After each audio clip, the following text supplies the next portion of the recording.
It's you know, to feel it, it has to be you, right? Rafa wrote that line, and it's one of the gratifying things that happens in this film, and I don't know how much, you know, most of our work was just trying to tell the story honestly, but the way to make that moment feel honest was to make it feel like a horror film, to make you, you know, that's a jump scare essentially. I mean, it's palpable. That's the way. Without exaggerating. Right. Without making it more of a horror film than it really is. Like that is an occurrence.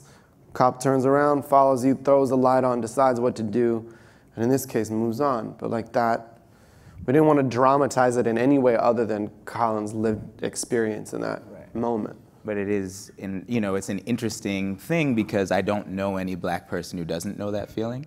But I know a lot of white people who don't know that feeling. But when you're sitting in the theater watching that moment, everybody feels that feeling. And I think, at least in thus far that I've been sitting in theaters, and I think that one of the things that we did try really hard to do was make sure that we got enough inside of Colin's head and perspective to really root for him and to really relate to him and to really be able to put yourself in his shoes. That we showed enough of Colin's process to earn that kind of empathy, you know, so that you could feel it a little bit. You could have an inkling of what that feels like, even if it's fantasy, you know.